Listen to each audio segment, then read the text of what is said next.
Recalling? Are we recalling? Ready? Yeah, totally. Hey everyone, and welcome to the Nostalgia Effect, the podcast where we examine movies from our childhood through the lens of adulthood. It's me, Amy, and we got Joe and Johnny. What's up? Hello. And today we are going to be talking about It's finally happened. the most anticipated episode of the podcast. It's finally come to this, a Richard Donner Party. Yeah, I guess so. Where we're talking about the Richard Donner Superman, Joe's favorite movie in the What is it, universe. Hell, we 1970 are 1978. 1978, Richard Donner's Superman. I was 25 years old when this movie came out in theaters. Oh, wow. Explains a lot.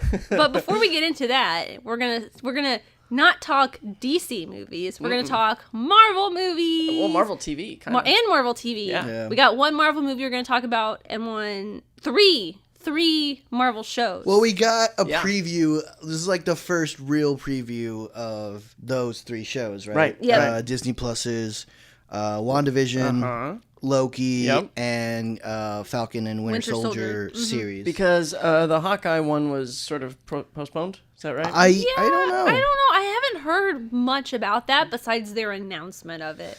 Yeah. Yeah. But those are the first three Marvel series on Disney Pluses. And they're supposed to come this year, right? Like later this year, like August, Yeah, you think? WandaVision I think is coming out, but Because WandaVision got moved shortly up, after. didn't it? Yeah, it's coming out shortly after Black Widow. So I think in like July. Oh, shit. Like in the summertime. Really? That's what I read. I read it was coming out around like close to, but after Black Widow. Because the Winter Soldier, the Falcon and Winter Soldier is supposed to come first, right? Like that's the first. Yeah. Okay, yes, here it is. Well, Falcon So, and Winter Soldier is it's also August. 2020. It says August 2020. Okay, so late Hey, summer or in early time fall. for our birthdays, Johnny.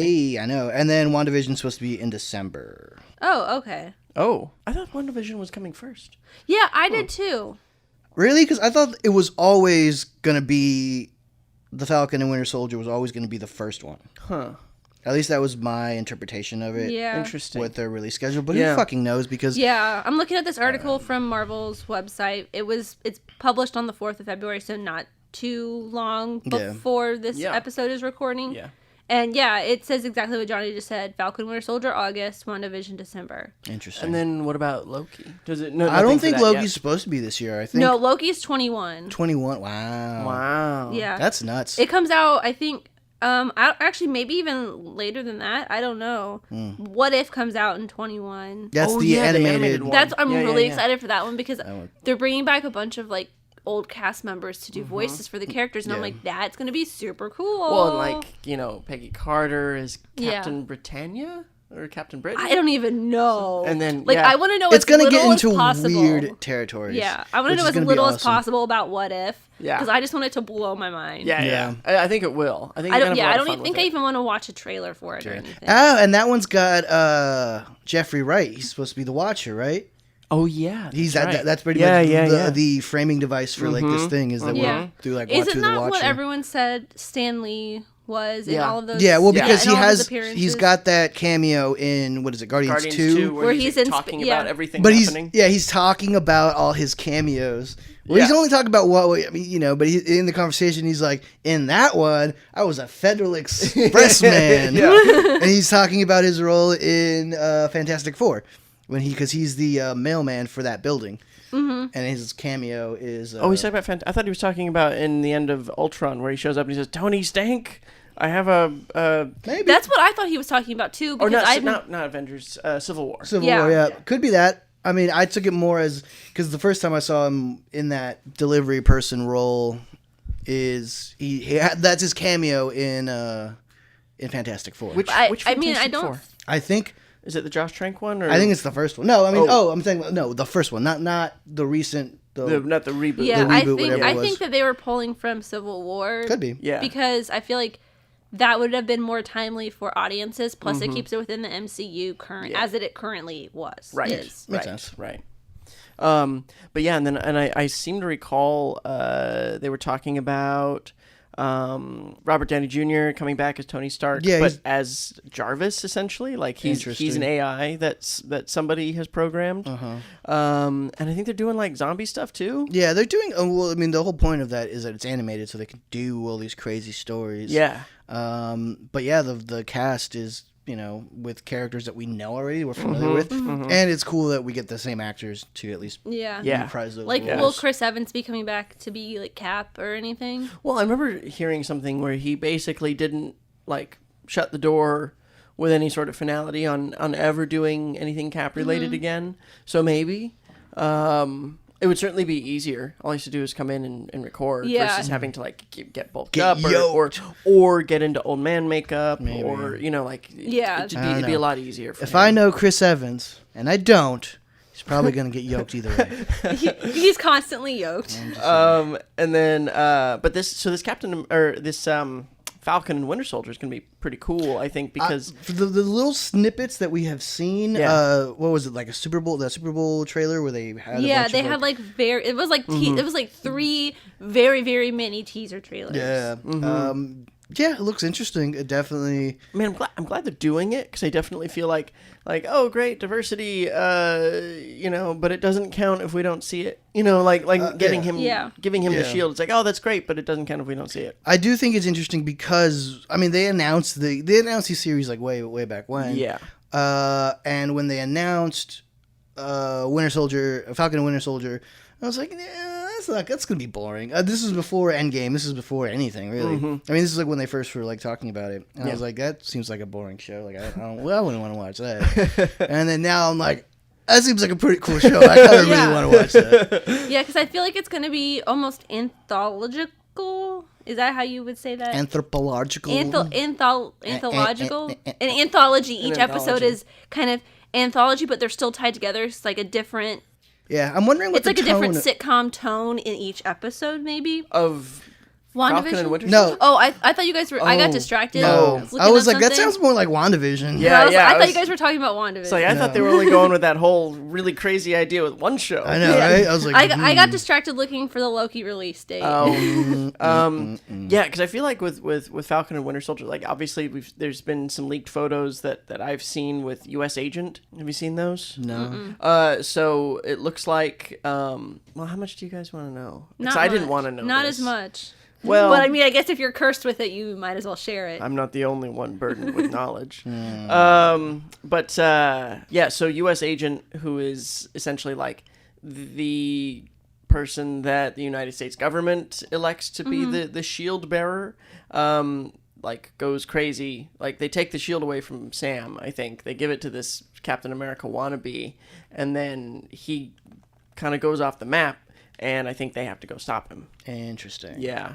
I don't know entirely, but that's my guess. Yeah. Based on what I've seen and what I know and all that stuff. Should be interesting. Yeah. Yeah. The Loki thing seems cool because did you notice on his jumpsuit it says TVA, which is the Time Variance Authority. So essentially he got picked up by Time cops. Time cops, yeah. Yeah. So that's kind of cool. I am interested, but that one we have because that's the furthest out, and we have the least. Yeah, that amount is to know about. spring 21. Which might just mean there's like a lot of visual effects. Maybe. Yeah. And the WandaVision one, all it sounds like is they're really swinging to the fences on that, but in a good way. Yeah, like I'm very excited for it. Like a lot of people are like, that sounds kind of stupid. I'm not like super excited. Like, why would you want to see a relationship between? Like I'm already like not on board with Wanda and Vision's relationship. Neither is Sarah. Sarah's also. I'm like that's the stupidest relationship besides Black Widow and Hulk. Oh, but I like that one. Yeah. That one, I don't know. I agree with Amy. That one felt, especially because it came on like in Avengers 2, and it was like, it seemed really forced, sort of like. Yeah, it felt forced, and it felt forced. Like, even in Ragnarok, it felt kind of forced, like... But it worked in Ragnarok. I feel like Taika made it work just to kind of, like, bring, like, Bruce back. But I still am not, like, super... I don't know. I feel like both of those relationships feel forced. It's, like, the best relationship in the entire MCU is, like, Tony and Pepper. Oh, really? I would think it was Steve Rogers and well, Peggy Carter. I mean... that is the best one that you see, But that's the extended tragic over Yeah. multiple films. Yeah. Like Yeah. you only get that in the first Avenger, really, and then kind of in Captain America: Winter Soldier. Mm-hmm. But yeah, I'm like, this is the only time I've been excited about Wanda and Vision's relationship, only because they're going to do an I Love Lucy spoof. Well, and not only that, but then she's also going to be in like a classic comic book. Yeah, but I think that's like Wanda it's supposed to be a Maximoff. Halloween costume. Is Yeah, it? I don't know, Yeah. but it Yeah. looks gimmicky, like it's supposed to be Yeah. like Yeah. a nod or. But Yeah. it's still a cool nod. Yeah, definitely. Yeah. I'm interested to see how weird it gets. I think it's Yeah, gonna be I want it to be like the most weird shit that Disney can do. Well, I'm also wondering like how what it seems to me, and from what I've read, it's like she's unspooled, unspooled and trying to get him back, right? yeah. or living in a world that she's created. Yeah. So I'm wondering, sort of like an illusory world for herself. I'm wondering if it'll get dark. I think it will. Because, yeah. you know, I mean, like, and it'd be interesting to see because it's Disney Plus, and so, Yeah. so far everything's been, you know, not that the MCU can get super dark like DC or whatever, but it has its moments, right? Yeah, yeah. And so I'm wondering, like, the Netflix Marvel shows are super dark. Yeah. Almost honestly too dark. Maybe. Like joyless, I mean. Because you can be dark and still be fun. Yeah, I got know? you. I get what you're saying. Yeah, but these like the Marvel, like I stopped watching after The a while Netflix- I because mean, that they makes just got like brutal and joyless. I didn't watch any of them. Really- There's some pretty good ones. There were some really good good stuff in there. seasons. I I wouldn't really wanted think to watch the first overall- season of Jessica Jones. That one's really good. It's really good, but if you do watch it, I would caution you to walk in not expecting like superhero fare. Oh yeah. It's like It's really the very only much so the about only like, thing I know about it is that David Tennant is A+. Well, okay, so you might also have some additional baggage to deal with, like I did, because he's meant to be the bad guy, but he is so fun and He's so David Tennant-y. that you're kind of But like, he's also are we supposed really to dislike creepy. this guy? But you're like, are we supposed to dislike him? Because I kind of like him. But that's because Yeah. you're bringing in your baggage of loving him already. Yeah. Because I mean, I even loved him as Barty Crouch Jr., but that's just me Right. and my obsession with Yeah. David Tennant. Because basically, the first season of Jessica Jones is, and I didn't see the second, or the third. They had three, right? I have no idea. So I've only seen the first Yeah. one. I've only seen the first one, And too. the second, I think her third season was Defenders, wasn't it? she had something after that. She was the last one to be canceled, I think. Oh. Or not renewed, whichever you want to call it. I stopped following. Yeah, but anyway, the first season anyway is a study in like abuse and emotional distress Trauma. and trauma. Yeah, and so that's what the show really spends its time on. Yeah. and it does that well. Does but do I, it very well. I guess going in, I had expected like a cat and mouse thing with like this super strong PI and a bad guy who is manipulative, like you know, and then it's just that's not what the show is at all. And so Yeah. just you know, you gotta. I think it's one of those deals where you have to be going ready for what the show's offering because it's not going to give you what you think. Okay. If that makes sense. If I end up eventually watching it. The first season of Daredevil's also really good. Yeah, I heard that's a good one too. Yeah. But anyway, but see what I'm interested in, because the original run of Marvel Netflix shows had fuck all to do with the actual, movies, yeah. and these are going to be quite the opposite, including whatever happens in WandaVision leading into Doctor Strange and the Multiverse of Madness. Great segue, Joe. I know. That's the other thing we wanted to talk about is the possible new director. Is it for- official or is No, in he- talks and no comment from Marvel. Yeah, I think I read somewhere that's like he is. Well, so the news yeah. is that Sam Raimi is in talks to direct the Doctor Strange and the Multiverse of Madness. Multiverse of Madness. Yes. After but I think the director was Scott Derrickson. Scott Yeah. Derrickson left, Right, over Right, creative over- differences. which is like Which is a shame because he's a horror director. They wanted this movie to be a horror film, and I guess maybe he wanted too much horror. I don't or know. something. I feel like because it's happened before with these directors, like they're attached to a project. Like Edgar Wright's a perfect example. Yes. Edgar Wright and Well, he'd been Ant-Man. attached to Ant-Man since before Iron Man came out. I mean, Wow. he was developing that movie with Marvel for a long time. Yeah, and it was like, well, not what we want. So, I think a lot of it has to do with the the continuity that has to happen in these Yes. MCU movies. Which is why he left, because he didn't want to have like sections of the movie given over to like the scene where he has to go to the Avengers talking about headquarters. Ant-Man? And Ant-Man. And Like, where he has Ant-Man, to yeah, go to when- Avengers headquarters and he fights Sam. And, Yeah, because you have to have another character from one of these other franchises. yeah, in and sort of that there. linked that. Yeah, so I feel link like thing. that might, every time like a director leaves a Marvel project because of quote unquote creative differences, that's always what I think is like the first thing, that they had an idea for this thing, but then Marvel's gotta push its universe, it's gotta push its movies, it's gotta push its TV shows. Yeah. So they have to like insert things in there. Mm-hmm.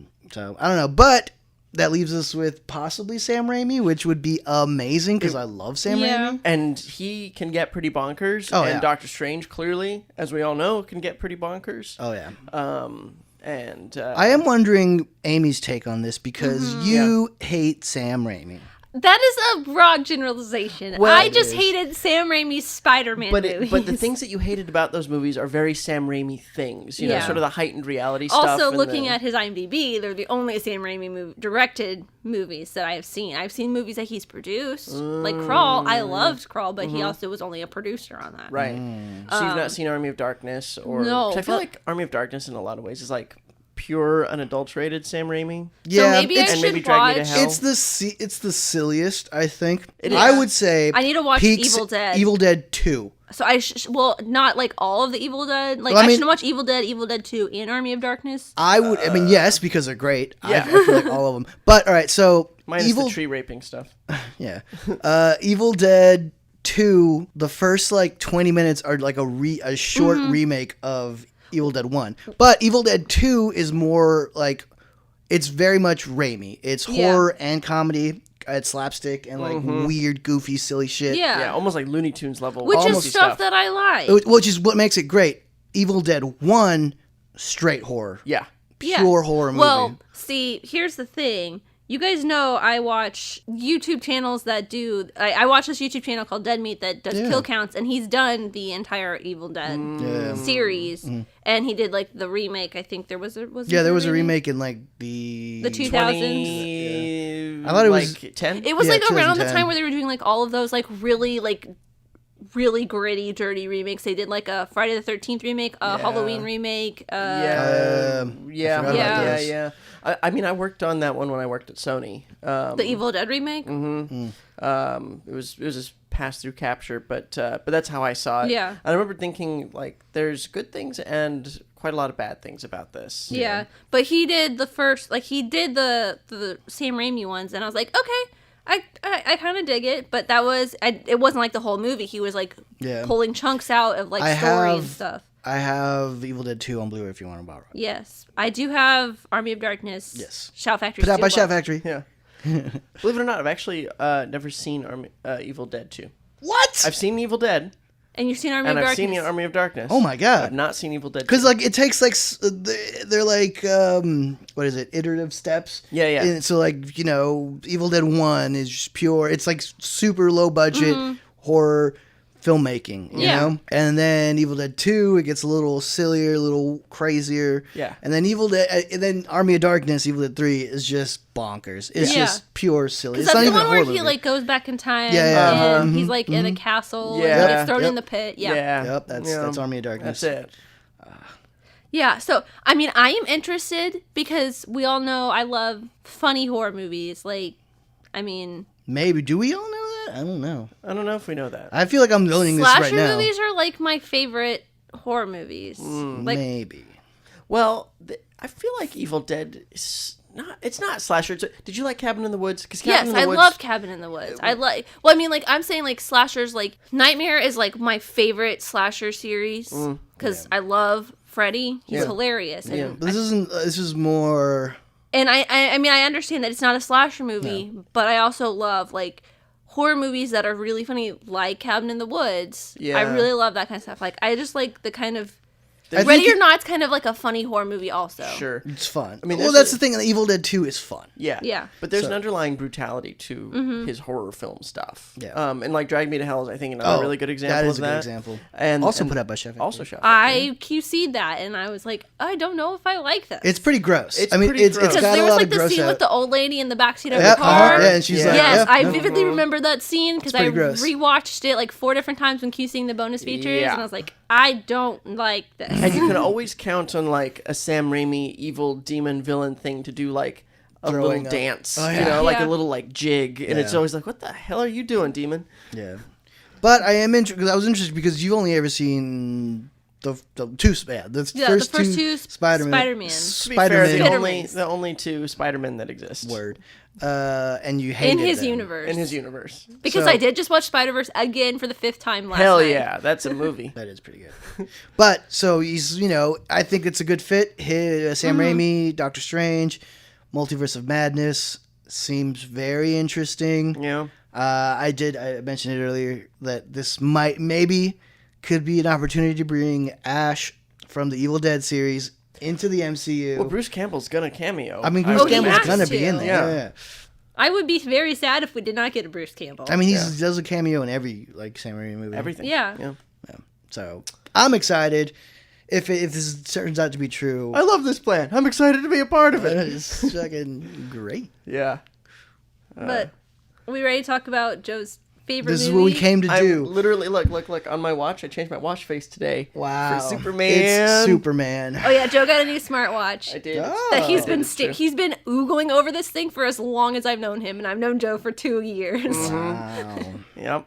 It was a good Christmas gift Lucky. from one Sarah. From one Sarah. One Sarah. One Sarah. Just one Sarah, Just not one. 2 Sarahs, No, just one. they didn't. They could have split it. They could have each paid less if there had been 2 Sarahs, but Yes. no, only one. Just the one. But anyways, we're not here to talk about Joe's Superman watch. We're here to talk about the actual movie Superman. Yeah. Superman, the movie, a Richard Donner film. So I know Joe has seen it. Johnny, have you seen it? No. I had not seen it either. And you'd not seen like clips. I'd or- seen clips. I know the ending of it because of like pop culture Oh, where he like turns back time to save Lois, and that's Sure. that's about the extent of Spoilers. my knowledge.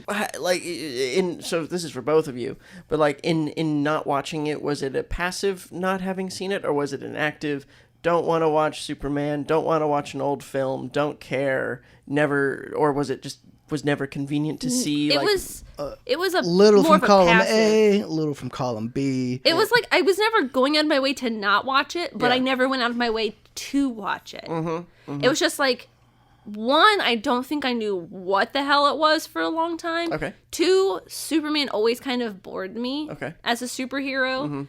I think the only DC hero I ever really liked as a child or growing up was Batman. Okay. Because, I mean... It's Batman. It's Batman. Yep. But yeah, Batman. I never really just went out of my way. Sure. Yeah. It's a little from column A, a little from column B. Yeah. Because you also don't care for Superman. I really don't give a shit about Superman. Even I remember just as kids, there was a lot of Superman because Yeah. there was the Lois and Clark. Lois and Adventures Clark of Lois and thing. Clark, Smallville. there was Smallville, Yeah. there was the animated series, which was a great show. yeah, and I didn't care for any of them. I didn't watch any of them. I remember because I love the Batman animated series. We've talked Yep. about it. But the Superman one, never gave a shit about it. I think I saw some like Justice League episodes. Yeah. Maybe like later, but Yeah. it was never an interesting character to me. The movie was old. Yeah. And like the only thing I really knew about this movie was Christopher Reeves. Yep. I remember he was like a big deal when was. when Yeah. he was still alive and he was wheelchair. He was like, paralyzed, right? Yeah, he was quadriplegic, neck down, basically. Yeah. So I knew that he had done that, and that he was Superman, and people like associated him with being Superman, right? Yeah. And so like it was never convenient. Nobody ever had it. Yeah. Nobody ever had it on VHS. Nobody ever had it around. So it Yeah. was like, I just know that it was like it's a classic movie. You've talked about it. Plenty of other Yeah. people have talked about how great it is. Including people like Christopher Nolan, who based his Batman Begins on this movie. Yeah, see, I didn't know Really? that. But from like people, because I've always it looked like a silly movie with a guy in red underwear on strings, Sure. flying against the backdrop. You know what I'm saying? So I knew that, and Marlon Brando's in it for like 15 minutes. Yeah. Yeah, But and he got paid a tops lot. billing. Gets top Yeah, billing. he gets top Yeah. billing. Yeah, because he's Marlon Brando. Marlon Brando. Interestingly, this might be one of your fun facts, but I'll drop one now. He refused to learn any of his lines. Everything that he does in the movie, he's reading off of cue cards. That's also kind of, I feel like, what he did in Army of Darkness. Why am I talking about Army of Darkness? Because it's in your head now. The seed has been planted. Apocalypse Now. He was only in like the last 15 to 20 minutes of Apocalypse Now, Right. Yeah. and he like did not know any of his lines. He put on like 50 pounds, so like Coppola had to completely redo his costume design and character Right. development. Right. Yeah. Yeah, I don't think Marlon Brando was known the world over as like an easy actor to work with. No, he is like a terrible actor to work with. Because he also tried to convince them at some point. He was like, "Listen, I don't think you should see me on screen. I think Jarrell should be a glowing green bagel." And I A think, bagel? yeah. And then Dick Donner, I think, was like, "Why?" He says, "Well, nobody's ever seen an alien. Nobody's ever seen a Kryptonian. Maybe we." Did you call him Dick Donner? I did. Because You're not friends with him. when I met him, when I shot an interview with him, and I went to Did shook you his go, hand. "Hi, Mr. Richard Donner"? I said, "Hello, Mr. Donner," and he goes, "Dick, call me Dick." Wow. So now you're close personal friends with Dick Donner? yes. Okay. Okay. But God damn it, Joe. so anyway, I don't think you were done talking about. Oh no, those were just like my initial opinion. I knew that this movie. I didn't really know this as a kid, but growing up and hearing about this movie, Yeah. I have heard from you and from other people that it's like the best representation of Superman. Yeah. On film or whatever. So Yeah. So I'm like, I knew of it, but it always looked boring and. Yeah. Boring on top of being something that you already weren't interested Exactly. It looked boring on top of a subject that I already thought was boring. in. Yeah. Oh, I just thought of something going back to Marlon Brando. Yeah. I remember like talking about how he was a terrible actor to work with. This is a fun fact that I heard this in an interview with Carrie Elwes. His first job was as like a PA on the set of this movie. Really? And he was supposed to bring Brando from his room, his trailer, to set. Yeah. And he was paid $1 million in overtime. Like, not Carrie Elwes, Marlon Brando. So God, he had I was like, damn, that's good for a PA. He had very little incentive to get out of his trailer. And he refused to call Carrie Elwes by his actual name. I think he called him like Rocky or something like that. Wow. Yeah. Do you know the easiest way to get an actor out of the trailer? What? You disconnect the power or turn off the AC. They come out real quick. Just telling you that now. I don't know if Marlon Brando would do that. He's a lazy. I feel like he's kind He of would just sit in there and lazy. stew. He would just stew in his fumes. So it's funny because so for this movie, it is like one of the films that defines my childhood. It was this. Yeah. It was Batman. It was Indiana Jones, Star Wars, Star Trek. Makes sense. It's all checking out. It's all yeah. Yeah. And like this, none of this is a surprise to us. yeah, and but the thing is I and it's funny that you said that nobody had it on VHS because I think like when I was growing up, I mean this was maybe 1990 or something like that. Movies weren't available the way they are now. No. And especially a movie as old as that. Yeah. Already by that time. Yeah. Wasn't just sitting in a VHS at Target or something. Yeah. Because it wasn't, like they just didn't have things like that. So I never owned a copy of it on VHS for a really long time. Interesting. Well, how did you watch it? So I would go rent it every time. But yeah, and so I would go rent it and I would I'd spend summers with my grandma. Yeah. And so she would take me to this like local video store, not even like a Blockbuster or something. Yeah, a just like a local regular mom and pop family-owned, video store. This owned by this nice Korean family next to a KFC. And they when they saw me coming, they would grab the copy of Superman for me, like because they knew that's what I was there for. That's the one They're that like, you this would get. fucking nerd again. And You wouldn't get anything else, just Superman. basically. And sometimes I'd get like Back to the Future. Sometimes he'd he'd get Superman 2. That's true because Oh. I did also quite enjoy that movie. However, Got Superman 2, 3. the Richard Donner cut, is so much better than the original Superman 2. But anyway, so they would have it ready for me, and then I'd go home and I'd go to my grandma's and I'd watch it. And always at the end, of the movie when the credits are rolling and there's the John Williams Superman march, I would get some clothespins and clothespin a towel to my shirt and run around. This You checks out. fucking nerd. I would have punched you. You know, you guys, Joe still does that. Fun fact. I have my own Superman suit. Thank you very much. I'm far past the whole towel thing. Yeah. He's not clipping no towel to him. Hey, he paid $400 for the suit like an adult. All right. Well, okay. Not surprised there. I will point out, though, that Richard Donner tells a story about when Tom Mankiewicz came over to his house to like work on the script with him. He was wearing the Superman suit that they had included with the script, and he like ran over, like he pretended to like run over, flying over to Tom Mankiewicz. That's hilarious. Yeah, so man. so Donner was excited about it too. You know, I still always picture whenever anybody talks about Superman, that picture of Nick Cage in the Superman costume for that unmade Superman movie yeah. that I still want to see. Can he be the Superman to wanna Robert Pattinson's Batman? I want to see that documentary. I still haven't seen. Oh, that. yeah, The yeah. I life- wanna see the that birth too. and death or life and death of Superman. Yeah, something like Yeah. that. Anyway, so this movie like is It's huge in the world huge of Joe. to me, Yeah. and it means a lot, and it is a perennial favorite of mine. Always watching it. You know, Did you, when you met your good friend Dick Donner, Yeah. did you talk to him about how much you love this movie? Did you praise him? Did you ask gush him? Did you over him? pester him with questions? So when I met him, I'm always very cool with the celebrities, even the ones that I'm really excited to meet.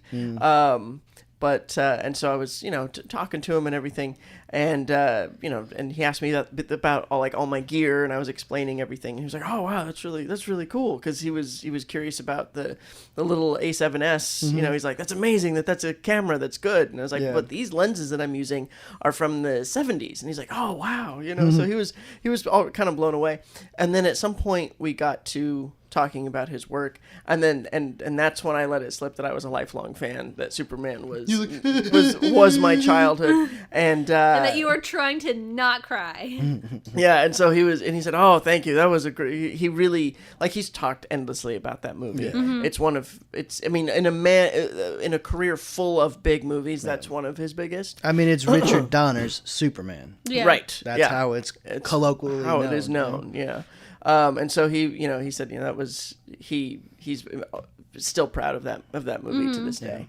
And so That's anyway, pretty cool. Let's we make watch Dick it? Donner proud and watch Finally watch Superman. Superman. it's 2.5 hours long, so you might need some popcorn. I'm gonna go to the bathroom.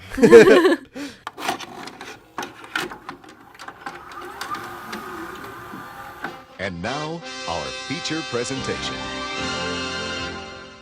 And we're back. Okay, you know what? I'm going to stop recording because I don't want to hear what you guys have to say. Oh We're boy! gonna rip this to shreds. No. No, honestly, right. I had a lot of fun. Yeah? It was really fun. Oh, Yeah. good. It's the only time I've ever enjoyed Superman. Really? Yeah. Wow. Johnny? I liked it. I'll take it. All right. It holds up, everybody. I Thanks liked for it. I mean, listening. it's not a bad movie at all. Yeah. It's slow. Yeah. It's in terms because it's obviously it's made in the 70s. This is before the really actiony superhero shit that we know now. Yeah. So I felt the pacing of it. Like, It's kind of like the Gone with the Wind of superheroes. oh yeah, Yeah. no, it feels because everything feels just stretched out and Yeah. like slower paced and just like the camera lingers a lot. Yeah, and it's a lot of really long wide shots. yes, a lot of that, and they're not bad shots. They're beautiful shots. Yeah.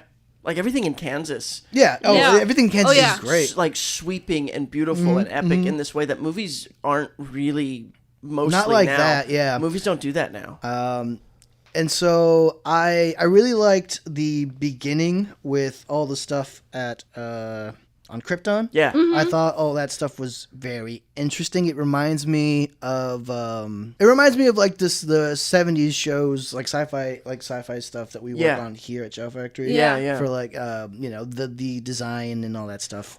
Well, you know what else I really love about that specifically is how weird everything is. Yeah. Because Yeah. like, of course it's weird. It's an alien planet. Yeah. I mean, Those like, the suits, the glowing suits, which Yeah. I made a note of, and I found a fun fact about. yeah. awesome. They're So really amazing. sweet. I Yeah. mean, they do look. It looks really cool. And it's so distinctive. Yeah. Apparently there was like, those were like little glass Yeah. balls or beads that were Yeah, sewn here's onto- my fun fact. To obtain the glowing effect on Krypton, the wardrobe spent weeks sewing tiny glass balls into each actor's apparel, and if the material is accidentally touched, the oils in the actor's hands would interfere with the lighting effect and leave a dull patch on the costume. Yeah. There's a bit, because I remember hearing that, and there's a bit where Jarrell even like claps somebody's shoulders, you know, and he moves his hands away, and you don't see it, but I'll bet you anything they had to like probably like, God damn it, stop touching his clothes. Yeah. I did also. One of the first things in the movie is that score. Is the thing. Yeah. That Yes. Superman Oh, thing. man. And I forgot That's that my I had first heard note. it before, and like there was, I was like, oh yeah, this is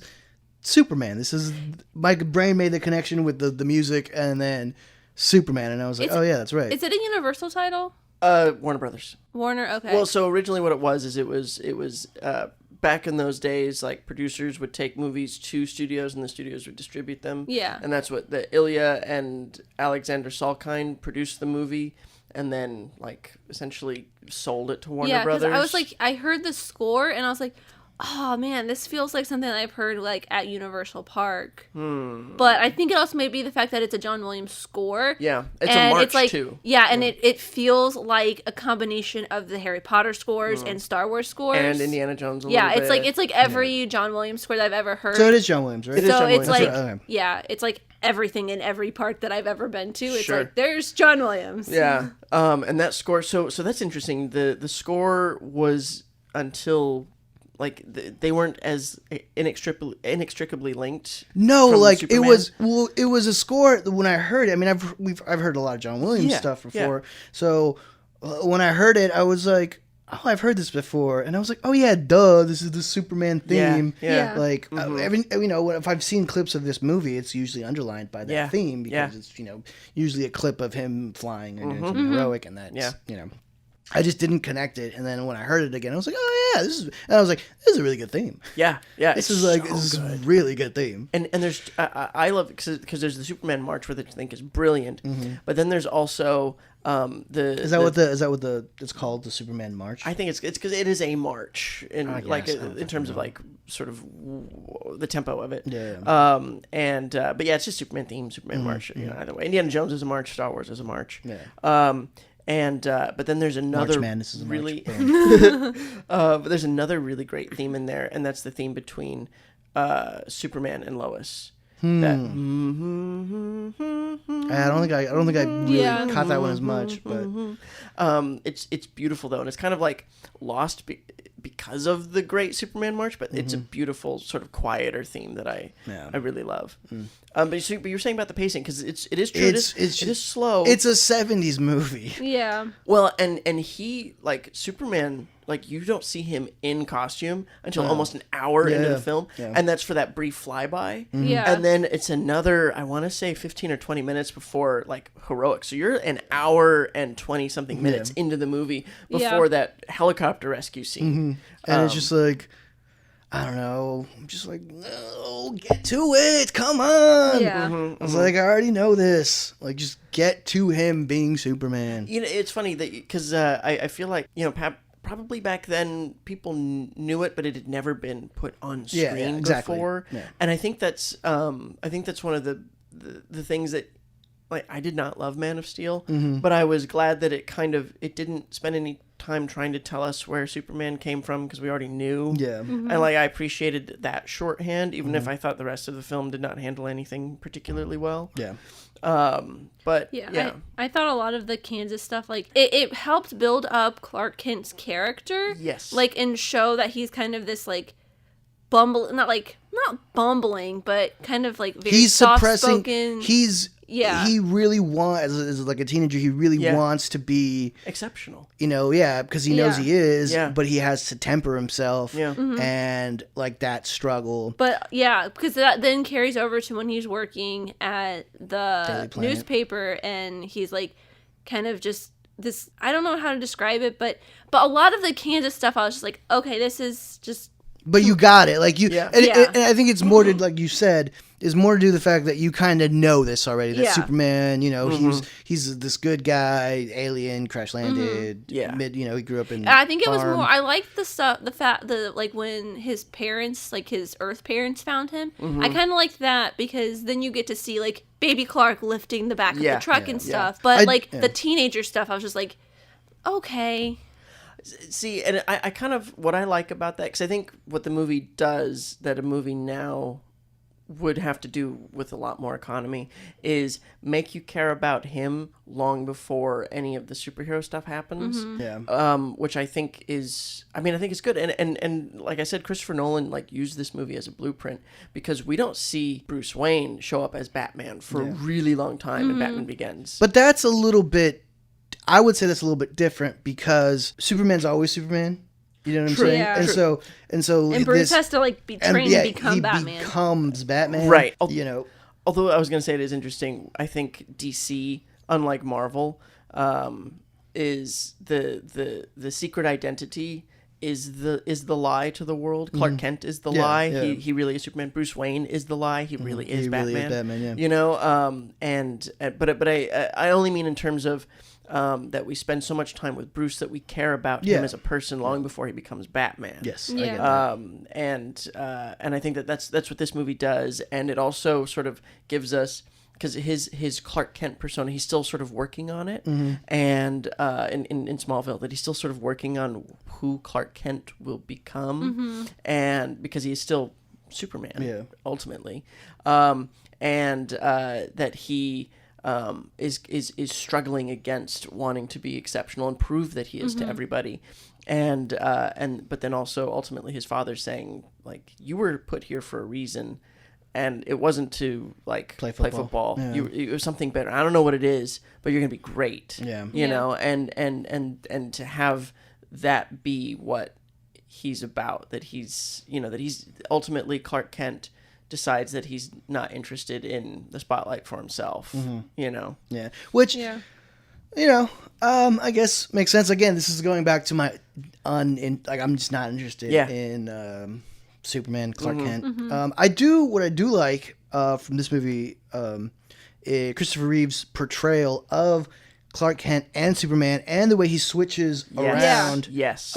He does such a good job. Like in that scene after he takes the flight. After he Do you want to know how they did that effect? I could. Oh, it's so good. It's one of my favorite bits. What effect? The effect when he flies away and then Clark. That's a one take. Oh, is they it? did that in one take. shot. Oh, wow. Yeah. And the Superman flying away, Lois is standing in front of a screen that is playing Superman flying away. It's rear projection. And then Christopher Reeve comes to the door. That's pretty sweet. Yeah. That's it's cool. like one of my favorite, because all of the effects in this movie are practical. Well, yeah. It had to be. Yeah, that's what I like. I think that's one of the things that like really grabbed me about this movie is I love practical effects. Yeah.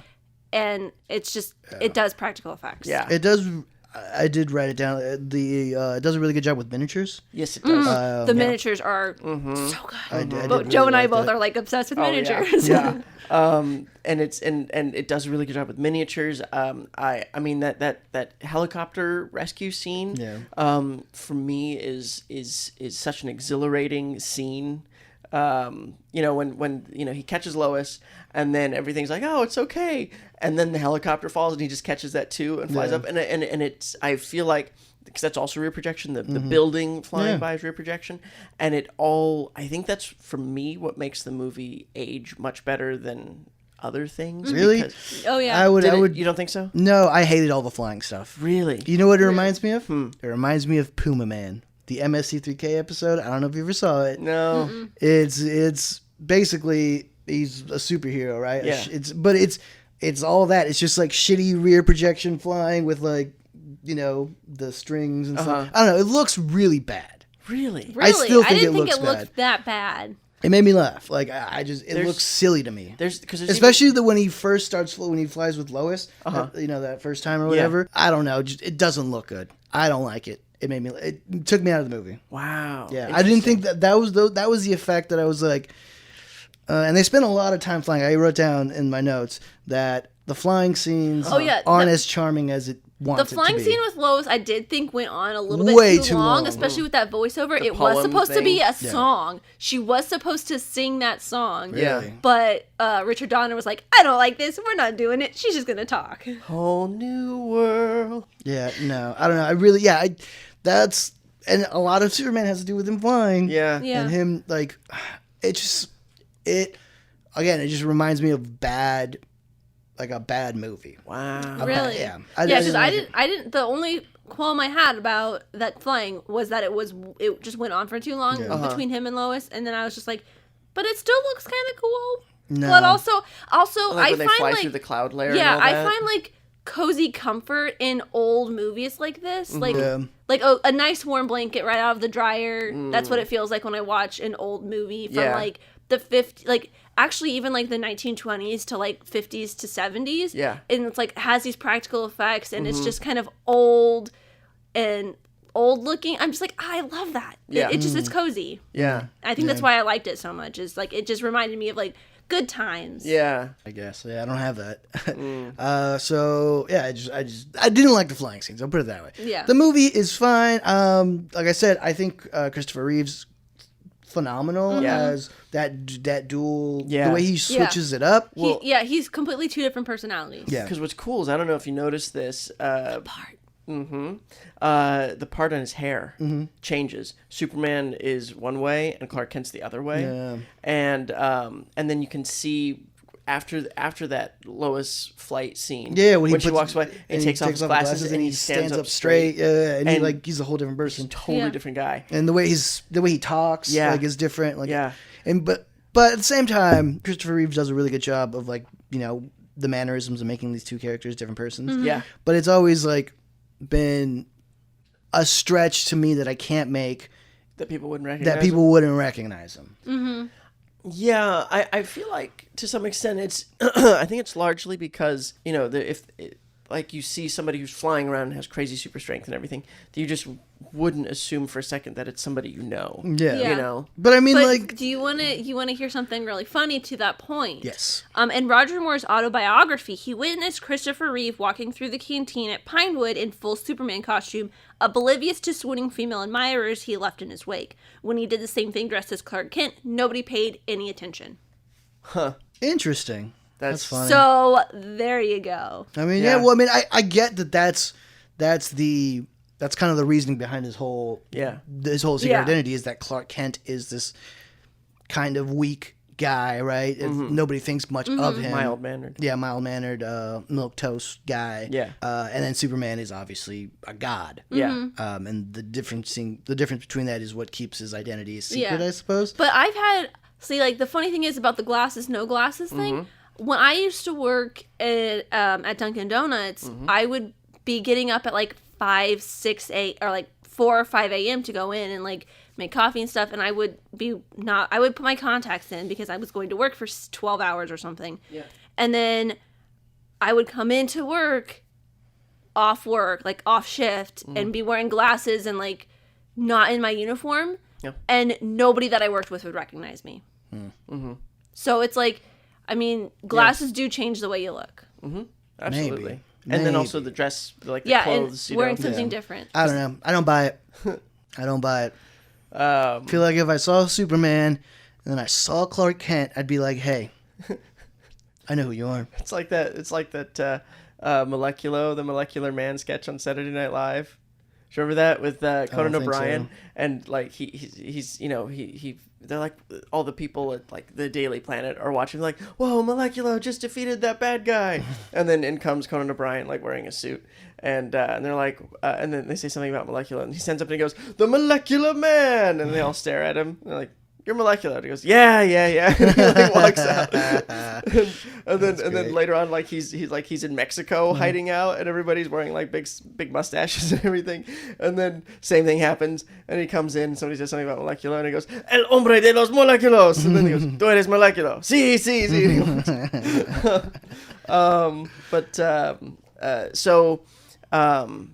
It's funny because it's like for me the rear projection stuff really works, and there's sort of complex things, like there's a scene on his first flight essentially, like after the helicopter save, and he's flying, and Christopher Reeve does like a full rotation, and the camera is like also turning. There's like this 3-dimensionality of him flying that is not just a guy flying and camera's like straight on or anything like that. There's like complex moves that they're doing with that. I get you. And then the stuff with the wire work, like when he flies towards us, like at the camera, the tagline of this movie was, "You will believe a man can fly," and I'm not sure that I'm not a believer.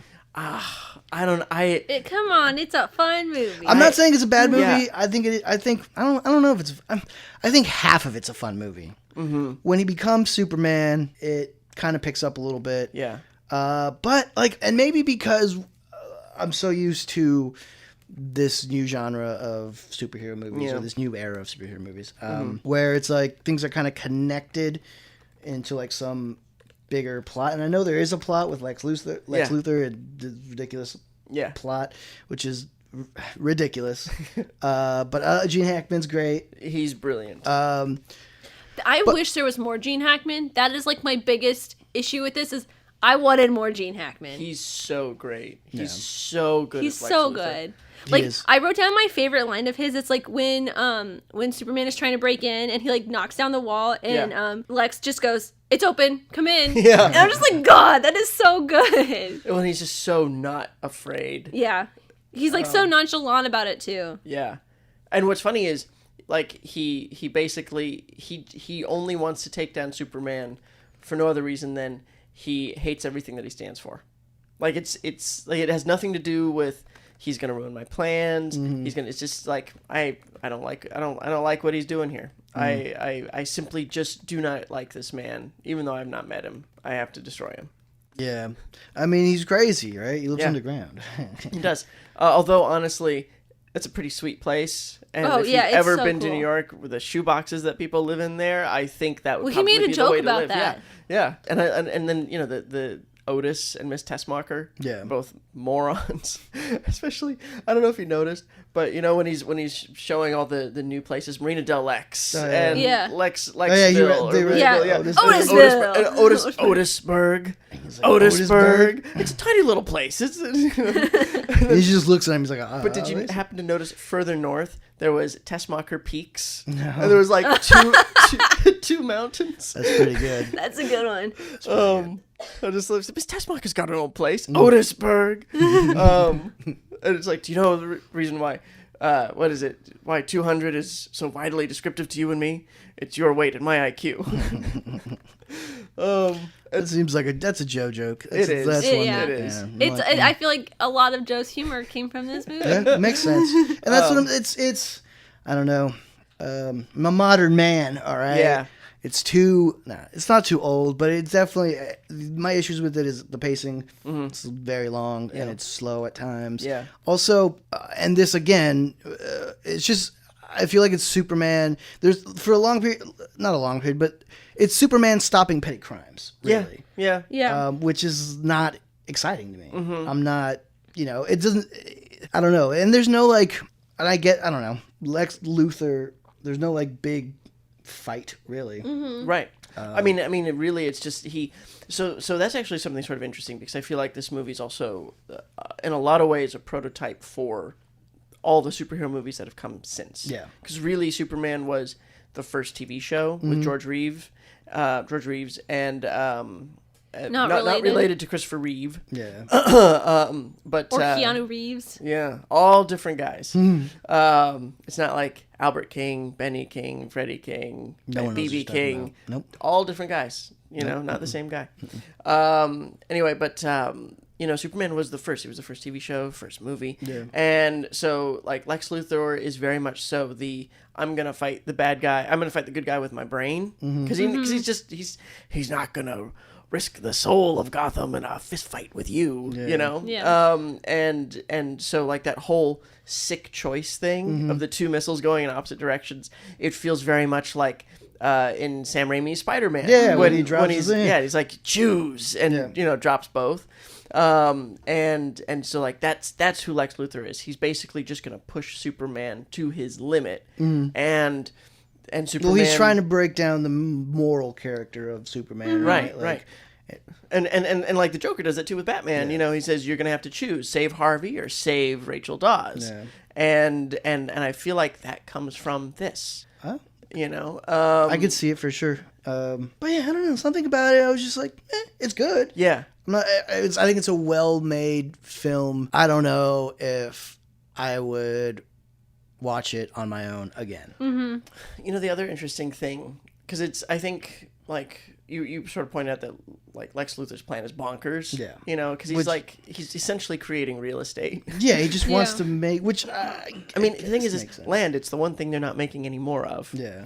You know, I mean, and especially prices now. Like, Yeah. I feel like this plan still works. It's still a reasonable bad guy plan. Yeah, I but feel like you know, it's- Joe, Lex Luthor's plan kills us all right here. No, I'm not saying I want him to do it. I'm just saying that it makes sense. Like real estate prices in California are insane. Oh, yeah. Yeah. His plan is smart. if I mean, it would it's work. smart to make him a lot of money, but doesn't he already have a lot of money? So that's the thing, is I think that and this Lex Luthor, I think, happened sort of in an inflection point in Lex Luthor as a character.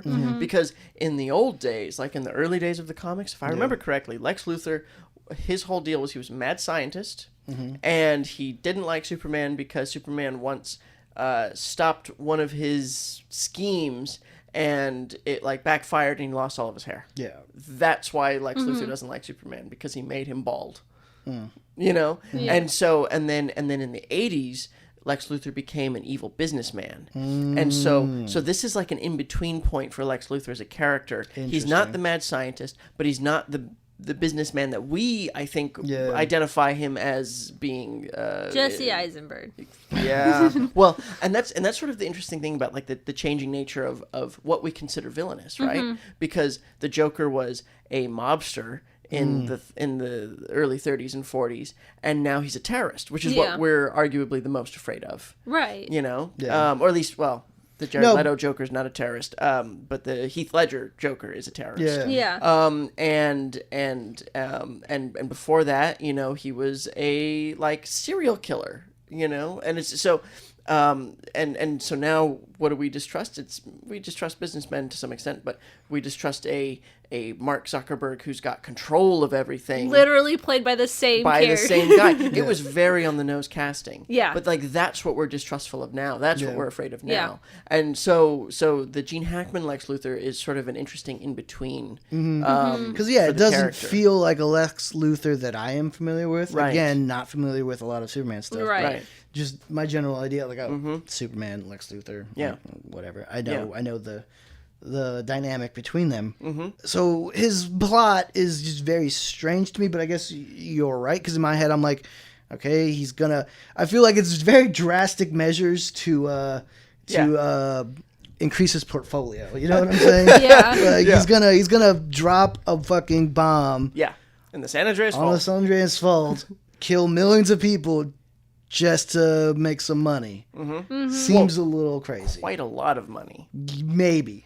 Yes. And I think the other thing about Lex Luthor is he's a megalomaniac, Yeah, right? yeah. And so he's going to have the entire coastline named after him. You know, I can see it. I can think, see it. I think that's the other deal with him. Maybe, but it Yeah. feels cartoony. It is. Yeah. It totally Which does. I think It that's totally kind does. of the charm of this to me, is that it does feel a little bit cartoony. Yeah. Where like a lot of our modern superhero movies they're all dark and don't gritty. feel cartoony. They feel more like DC is very gritty and very real life. Yeah. And like MCU is kind of the same way. It's not as gritty, but it is a little bit more like real life. Yeah, it's focused. trying to fit the modern stuff, is trying to make it less of a cartoon and more sort of real world motivations. real world Yeah. motivations and lived in sort of Yeah. environment. Whereas this movie, I feel like it's purely from the pages of A comic book. comic yeah. book. Yeah, I mean that's even how the movie starts. You know, Yeah. June 1938, exactly. and it's like an old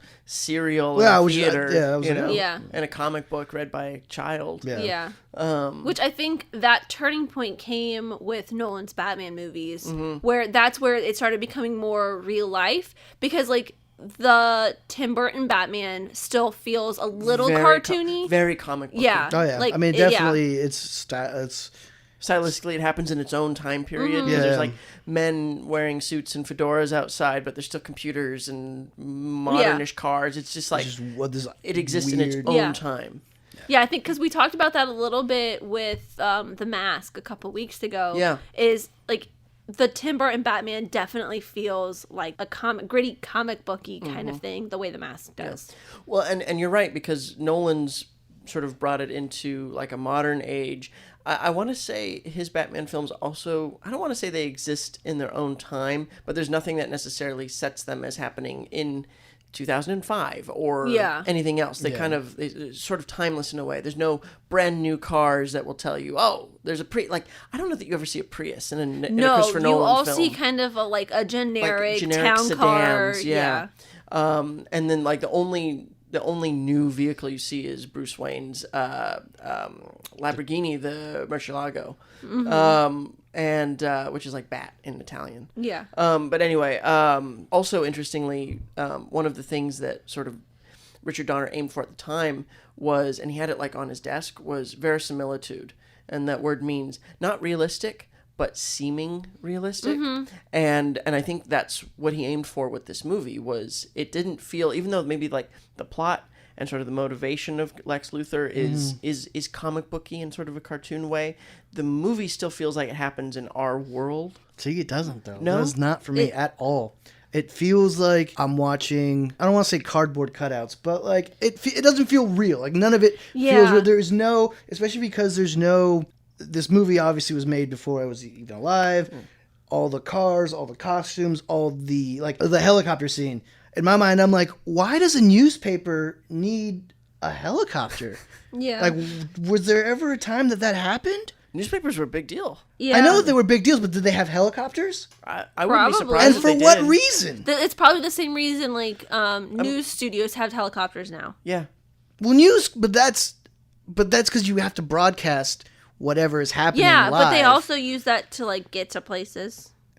Yeah, I don't know. I guess. I mean, I'm just saying it's such a strange thing to me. I'm like, why does a newspaper? Yeah, need a but I helicopter? mean, I don't feel that it's very like realistic or of our time, right? Like Well, not either. realistic, but in our seeming, world. like it's not like there's nobody that like falls off a building and they're just okay. You know, like there's that police officer gets crushed by the train. Yeah. You know, like there's Yeah, it's and I still- guess Lois getting buried in the. That was yeah. terrifying. Yeah, that was terrifying. say, That was like, actually the way- like really terrifying. It's a really good scene. really well put because she's the so frenzied. Oh yeah, the 'cause anxiety you're- really builds up. Yeah, I because did you're like like that scene. you're like, oh, it's a superhero movie. She's gonna be fine. Yeah, and then she's then not. it's like, oh no, he has to turn the world backwards. Well, and I do love that when because it's like you actually see him break. Yeah. You know, and he gets Yeah. and he like is angry and he just flies straight up, and then you have the two warring fathers, essentially, the father that raised him and then the father that educated him. One saying you were here for a reason, and the other one saying you must not interfere in human events. And then he finally decides, no, I'm gonna choose what I'm gonna do. I'm not, Yeah. you know, I'm gonna follow my own moral compass. But that's what I mean by the movie. Like when Jimmy Olsen's like hanging off the side of the dam, like he's not just gonna be okay. You know, it's all of this stuff is seemingly realistic. Maybe. And Nolan kind of like he did that for his movies too, and Yeah. he brought up verisimilitude as like a watchword for him because his movies are not realistic either. No. But they they feel like but it. that at least maybe, and I think it has to do with these like touchstones that ground me to whatever reality this movie is trying to make. Yeah. So like in Nolan, I mean, obviously it's set. Like it's set at least contemporary times Yeah. where it's like I can this is what buildings look like. This is what people Yeah. look like. This is Yeah. how they dress. This is They what have cars. you know phones that I recognize. Yeah, as- just things like that. Whereas Yeah. like this movie doesn't. Almost everything about it is some things that like don't exist anymore. Really. True. And so when I'm watching it, Yeah. like I know it doesn't, like the Jimmy Olsen thing, like that bit. It's a miniature and it's a guy on a little soundstage, and you know, Yeah. I know all that, and so the reality isn't like, oh shit, he's in danger. It's like, oh yeah, he's hanging off a thing. Someone's gonna like you come save him. can't break yourself from. There's no what's it called? Stakes. Or- Not stakes. Suspension of disbelief. Yeah. That it's I can't see this movie and be like, oh yeah, Interesting. it just feels like a movie. Yeah. It feels like a movie. He's flying. I'm like, Yeah. okay, that's a backdrop. Yeah. And I don't know. It doesn't feel like I'm watching Superman in the real world or in our world or in anything that resembles my reality Yeah. or what I perceive reality to be. Yeah, like I have a note here that it says you can definitely tell the times that they film with like a scale model set, like especially towards the end with like the dam breaking and flooding. That's the trouble because water doesn't miniaturize. Yeah, but I was like, I just love the practicality of all of it, and it looked so cool. And I kind of, and I'm like, even though I could tell that, I kind of was able to like take myself out of it and be like, this is part of what is happening. Like, I could break that reality for myself, and I'd be like, I'm accepting the fact that this is a miniature and it's shot on a soundstage and it's not really happening to like real houses, but it's still really interesting and fun and part of what it's part of the stakes of what is happening in this moment. Yeah. Right. I don't know, like, and it does look cool. Yeah. I'm not saying that it looks bad. It's just that, like, I cannot. To me, it's just like, okay, this is this scene. Sort of, you're not buying it though. I guess, yeah. It just doesn't feel. I don't want to say real because obviously, but it doesn't feel like you said. You said that that Verisimilitude. Verisimilitude.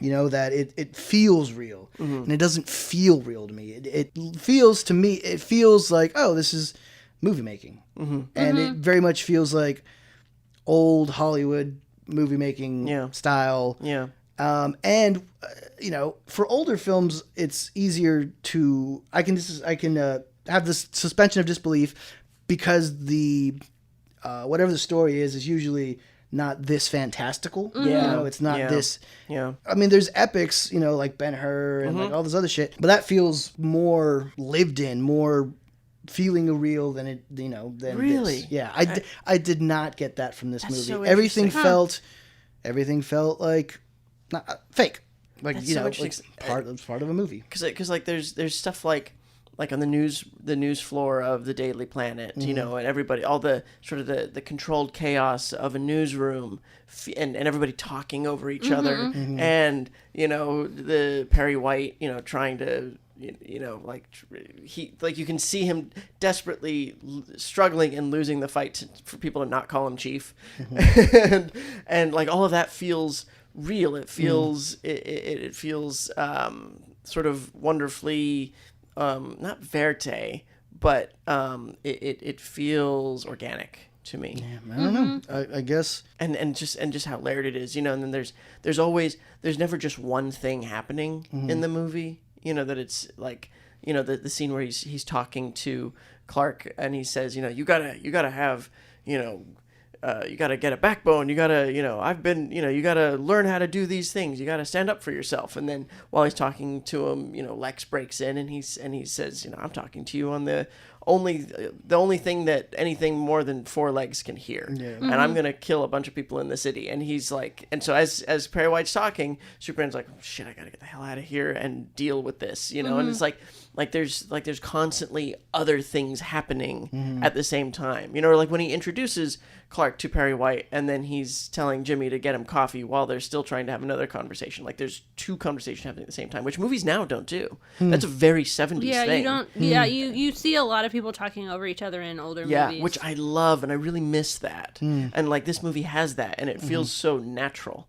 And just how like everybody's got their own thing. Like even when Clark's going to the elevator and he's trying to get up to he's trying to go down, and then the guy seems like I'm going up, and he slams his finger on the thing to it's like, and then things like that. Like everybody's doing their own thing, even the side characters. Like when that. we were talking about Goonies, that was one of Johnny's issues, was like the kids like constantly talking over each other, and which I loved. Yeah. I'm saying, and I think it's just because you're a little bit older, Yeah. and you have these touchstones of being like, okay, yeah, this feels real to me because I can associate it to something real in my life. Right. Whereas like this is all not real. Right. To me, Right. it's all just like, Yeah. oh, it's from movies. Right. I've only associated with movies. You know what I'm saying? So it's like I have that association, and when I'm watching this movie, all I can see is people making a movie. Yeah. Interesting. And it's not bad. Like I'm saying, it's not. Yeah. Everything's But, like, done well. I feel like I kind of have that same association that Joe does, but I'm the same age as you. That's true. And I've, like... I don't know. Maybe I'm broken, guys. I mean, I know how movies are made. It's like, it's not like I'm breaking the fourth wall for myself. Yeah, I know, but I don't know. I didn't get the same feeling of it's just something that nostalgia. It's a thing that doesn't connect for you, I guess. Not at all. Yeah. Yeah. Oh, interesting. Indeed. Amy, do you have I have fun some facts? This fun is facts. a long one. Yeah. Yeah, I told you, I warned you guys earlier that I have a ton of fun facts that I had to get rid of a lot of them. All right, well, give us because your I have best a ones. shit ton of recastings, but I also am going to pare those down a little bit, and I'm only going to give you certain characters. Sure. Makes sense. But I have one fun fact that I really want to talk about because we talked about it a little bit in the intro of Marlon Brando. Marlon Brando refused to memorize most of his lines in advance. The scene where he puts the infant Kal-El into the escape pod, he's actually reading his lines off the diaper of the baby. Yep. He told Donner that the only way to keep his performance fresh and not over-rehearsed was to record the first time he read his lines. And, like, the first ever take that they shot with Brando... Yeah. This is another fun fact, but I'm paraphrasing it.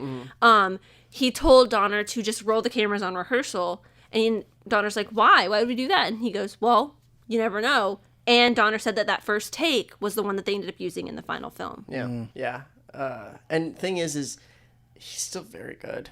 Yeah. Brando, like, He considering that is he's pretty good. phoning it in the most extreme way possible, and he's still pretty damn good. He's still pretty good. Yeah. That's like Marlon almost Brando. Shakespearean. Yeah, I got that. I did get that by Yeah. Yeah, but I mean, that's just Brando, Yeah. man. Yeah. Like, Classic he Brando. he can be this asshole actor, this like diva, but he makes up for it in how great his performances always were. Yeah. So I have so many recastings, but I think I'm only going to do the director because there's multiple directors that were going to direct this. And famously, Donner had a real serious falling out with the producers. During Superman 2, right? Well, so they were filming because they filmed them simultaneously. They filmed them simultaneously, Superman and Superman 2. The movies go together. I would actually, even if you enjoyed this one well enough, I'd still say check out Superman 2, specifically the Richard Donner cut. I actually will. It's shorter. Is Brando in that one, or did he get cut out of that one too? So in the original theatrical cut, he basically sued and said, "Do not put me in this movie." But he'd filmed all of his bits for both films. Because they only had him for 13 days for both movies, correct?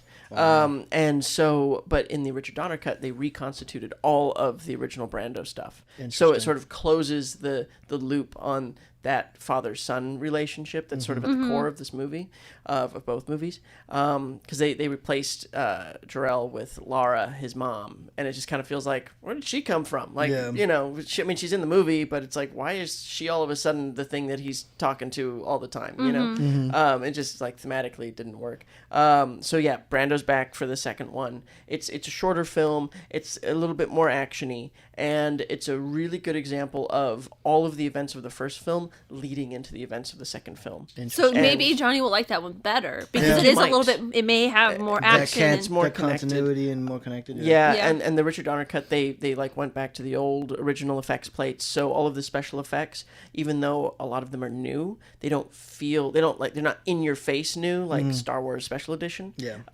And there's a couple things that they just didn't have. So there's like one scene where they had to use a screen test, but it's still a good scene. It's a really good scene. And we've talked about this before, but that Donner cut is widely available, right? It's yes, not it like is. some internet thing. No. It is like Richard. Like it was done with not all the money in the world, but it was done professionally, real money. Donner supervised the whole thing. Interesting. And it's Does it have its own like DVD Blu-ray release? Yeah. Yeah, and it's a really cool cover because it's all like black and silver with him ripping open the shirt with the shield underneath, and it just says Superman 2, the Richard Donner cut. And I mean, I have it on Blu-ray. It was on DVD and Blu-ray when it first came out. It is widely available. Okay. Interesting. So I got some directors. I'm gonna do the Superman Clark Kent because that's also a big chunk, and Lex and Lois. But before I get into all of those, I do have 2 actors that were offered multiple roles. Oh, you didn't get to who the Donner recasting. Yeah, I will Okay. do that. Oh, I you want to do do it. Okay. these 2 You can first. do it. Okay. So Paul Newman was offered the choice of playing Superman, Lex, or Jor-El for the fee of $4 million, but he was not interested. And then Jessica Lange turned down both Lois and Miss Tessmacher. Interesting. I could see her as Miss Tessmacher. I can see her as Lois. Yeah. Because she's not as bombshelly as Miss Tessmacher's Yeah. meant to. Yeah. Because it's funny because like it makes sense that people would turn it down or not take it seriously because like comic book movies were not But this was a thought hit, highly right? of. It was a huge hit. Yeah, It but was like a massive only hit. Gene Hackman and Marlon Brando were billed. Like on the trailers, they were billed before Christopher Reeve was, he was because unknown. this was his first feature. I think the only thing he did previously to this was a commercial. Yeah. Interesting. Yeah. But over like 200 people, I think, auditioned for this, and I will get to that in a second, including one person that you would not expect. Well, you kind of would expect, but it's kind of funny. And Joe probably knows exactly what I'm talking about. Joe knows everything about this movie. So, director recastings. Spielberg was offered, but the producers balked at the salary he asked for, and they decided to see how Jaws did. And Spielberg, so that was a success, and Spielberg went on to do other things. Yeah, jokes on them. I think the next film he did was 1941, which was a bomb, like a huge bomb. It was one of Spielberg's like first big flops. Friedkin and Peckinpah were offered the chance to direct. Friedkin turned it down outright, and Sam Peckinpah dropped out of the running when he produced a gun during his meeting with the producers. That's fucking great. Yeah. Lucas turned down the chance to direct to do A New Hope. Coppola, John Gellerman, Robert Aldrich, and Norman Jewison were approached to direct but were either already on a film or didn't think they were right for this type of film. Richard Lester, Peter Yates, and Ronald Nemi were considered, and at one point, Mark Robinson was in talks to direct. And Richard Lester would go on to replace Richard Donner for the rest of Superman 2. They like had to The refilm. last 25%. Well, so that's the thing is Richard Donner had done like 75-80% of Superman 2 when they basically fired him. And he had to like he had to stop filming because they'd kind of gone over time, and he had to finish post production on Superman, and then they fired him, so he didn't complete Superman 2. They hired Richard Lester, but under Directors Guild rules, in order to be credited, he had to direct more than 50% of the film. So they refilmed the movie, and he filmed 51% of the movie, and that's so the patchwork that we have of that film. And then he directed Superman 3. Interesting. Yeah. Okay, before I get to Lex Luthor and Lois Lane and Superman / Clark Kent, I want to like lightning round these other 3 because they're very short. Peter Boyle auditioned for Otis. Christopher Lee turned down the role of Zod.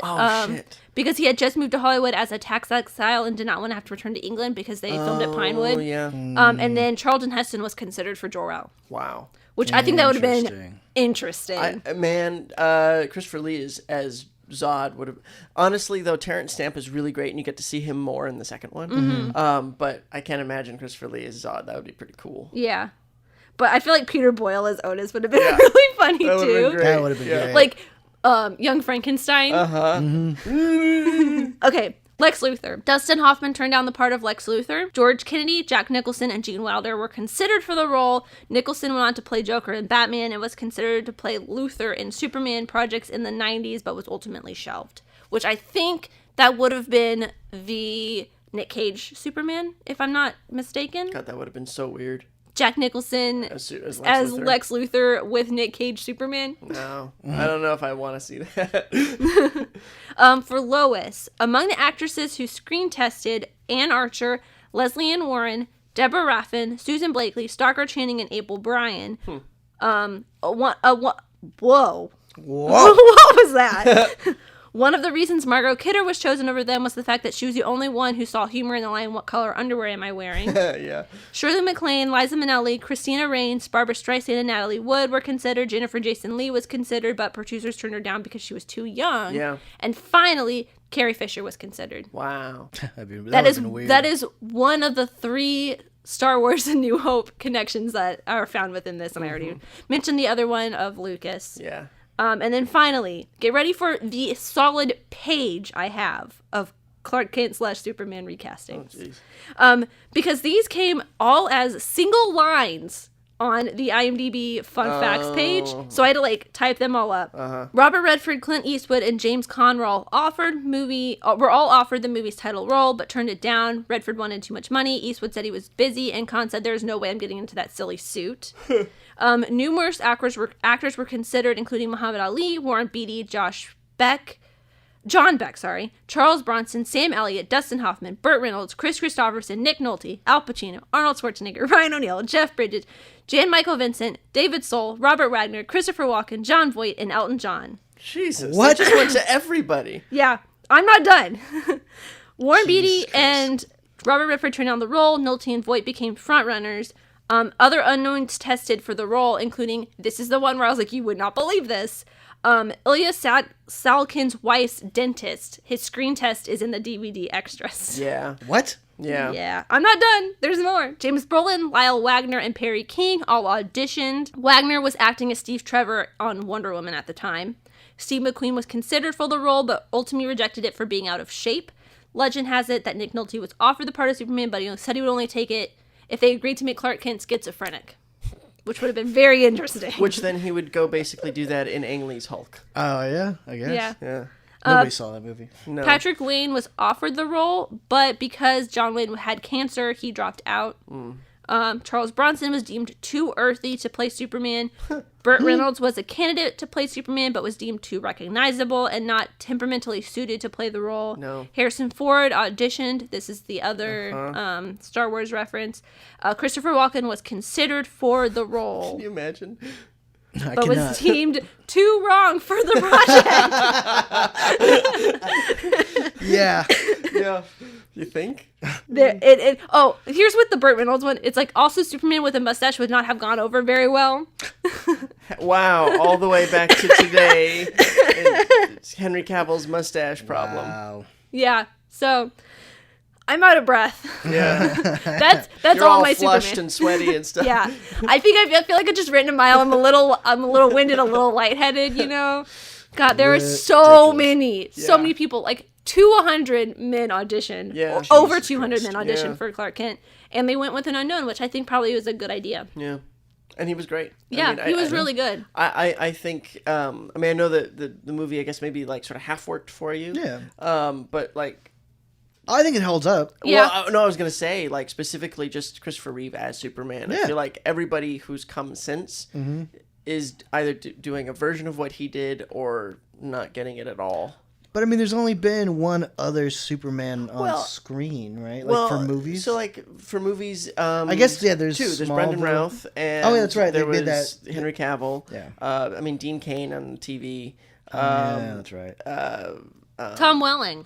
Tom Welling on TV, and then also Tim. Did they bring back Tom Welling for Supergirl? They brought him back for the Crisis. Okay. Yeah, I didn't know if they Who's they Tom got a Welling? new He was in Smallville. Superman. Oh, he was he's the the- Clark he's Kent. the- yeah, okay. So the Tyler Hoechlin on Supergirl Yes. is who you're thinking of. He's from And Teen then, Wolf, right? yes, I believe so. He's actually pretty good. I Yeah. think he's actually a really good Superman. And then Tim. Oh gosh, what's his name? Burton. Tim. I'm trying to. Tim Burton. I'm trying to call it up He right played now, Superman. but my phone is having trouble. You have a laptop right in front of you, Joe. I know, but I thought I could. You thought you could be slick and vamp. And But you can't. secret without all the key typing stuff. Yeah. But, But anyways, my whole point is you saying I guess again because I don't know much about Superman, I forget that there's been other Supermen. But I do Yeah. feel like Christopher Reeve is still That's really like the template. best. Yeah, He's because like- I've only really seen this. I've seen like maybe 1 or 2 episodes of Smallville, but like again, I don't care about Superman, so I was never interested in it, and it was also a little bit before my time of like those CW, WB teen drama shows. Yeah. And so it's just Christopher Reeve and Henry Cavill. and I'm not a huge like Henry Cavill as Superman was the best Henry Cavill performance is in that new Mission Impossible movie where he Yeah. he pumps his chest and he makes that pocket and appear. he has the mustache. I mean, he's just like, he's not really given anything to do in those movies. I think Superman does not appear in those films. Like at no point we does he, as a hero, show up in those movies. He just doesn't. Which I have not seen Man of Steel. I've only seen BVS and Justice League. He has And as I was much not screen time. Yeah, in Man of and Steel, I was quite like, frankly. I'm not. I don't care. Yeah. Tim Daly is the person. He was the voice of Superman in the Bruce the Timm animated one, and I thought he was also really great. So I you know, Christopher Reeve, he had it. Yeah. Yeah, I feel like his Clark Kent is. No, I mean, I think spot he did a great job. Yeah. Portraying the subtle differences between Clark Kent and Superman. Yeah. Did he do other movies after this? After did. Superman? He did. Nothing as big. So, okay. Yeah. Yeah. Oh, something we didn't talk about is Lois Lane. I absolutely loved her character. Like, She's so kind of like frenzied, and I love that she can't spell. yeah. You know, she's this And brilliant writer. She's a writer. She's a brilliant writer, brilliant reporter, can't spell to save her Yeah. life. And just like the thing is like, there's only one P in rapist. You know? That was pretty good line. But she's like such a strong character. Yeah. You guys, neither of you, I know Johnny hasn't, but I don't know if you've seen Richard Jewell. Oh, no, I haven't. Olivia Wilde's character in that reminds me a lot of Lois Lane's character in this. Really? Like, she's just a go-getter and she will do what she needs to do to get a story. Yeah. And I really like that. It's like a super strong character. And a lot of people were shitting on Olivia Wilde's character in Richard Jewell because she sleeps with a source Right, which to get is her story. very much so against journalistic integrity. Right. Yeah. But it's also like the way that it happens, it's like I feel like she's done this with this specific source multiple times.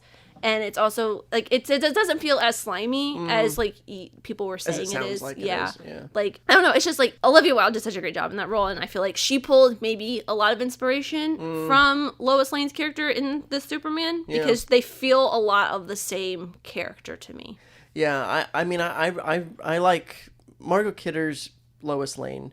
Doesn't feel like she's simply there for Superman to save. Yeah, like Amy Adams Lois Lane, I really did not like in BVS. Yeah. She just was very annoying to me, and kind of I'm glad I did not see Man of Steel because I feel like I would have really not liked her character in that at all. Yeah. In the animated series, Dana Delaney plays her, and she's also great. And she calls Clark Smallville and kind of like belittles him a little bit, teases him. It's great. And I always like the strong, smart Lois Lane. Yeah. Yeah, I agree with Amy that I liked Margot Kidder's performance as Lois Lane and as that character, considering that I'm thinking about it now and I'm like, even in the Man of Steel and Batman vs Superman and all that shit, like Lois Lane does nothing. She's like she She could not sits in be a there. bathtub. That's the only thing I can picture from Lois Lane is she's sitting in a bathtub. Yeah. Right, because like she could not be there, and it wouldn't matter to the movie. And like I'm thinking about like just a cartoon, and I'm like, I don't really remember. I mean, I know Lois Lane is a huge part of Superman. Yeah. But she's never been as a character. Like I'm like, oh yeah, she basically isn't one. And then in this movie, I was like, oh. Yeah. She has agency. She's got. She is her own character. Yeah. She decides to kick a mugger in the face rather than hand over the person that has almost nothing in it. Yeah. Oh yeah, that was like probably my favorite part of this movie is where she is acting very meek and Clark's like, don't give him your purse, and then she's like, here's my purse, and then she like well, no, as it he's was the grabbing opposite. like, just hand it over. Because he's weak. He's being so he's like she's the strong one in that situation. No, like well she's like handing the purse over, and then she's just like, you know what? I'm just gonna, Yeah, I mean, that was her plan. I'm gonna save myself. Yeah. Yeah. Because she's a tough New Yorker. Well, Metropolisite. It's New York. Yeah, it is very much New so York. I mean, Metropolis is New York. So is Gotham. Yeah. You know? Yeah, it doesn't make any sense. Um, Because San Francisco, Los Angeles, and San Diego exist in this world. But New York, Kansas exists in this world. Yeah, I don't know. New York doesn't exist, and they never mention New York. New Jersey exists. Yeah. Because Miss Hackensack, New Tessmacher. Jersey. Yeah, Miss Tessmacher's mom. Doesn't make any sense.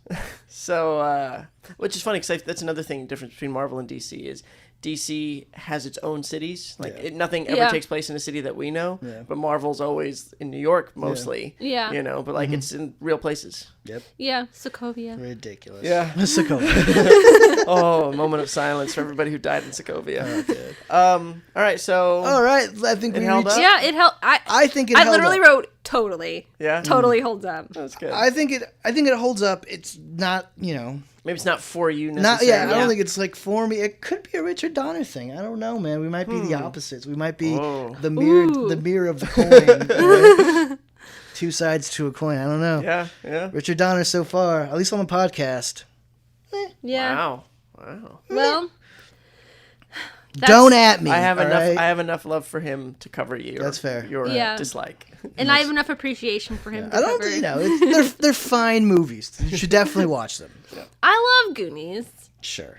All right. Okay, well, thank you guys for listening and tell us what you guys think of the Richard Donner Superman and Richard Donner in general, because Joe would love to know how much you love Richard Donner. I would like to know that I'm not alone. In my opinion. So let us know either way at nostalgiaaffectpod@gmail.com Yeah, or think about on it. Twitter and Instagram at nostalgitis, NOSTALGITIS. I went in a different order than I She normally can do. still spell it, which is crazy. I can't. Well, and don't forget to be kind and rewind.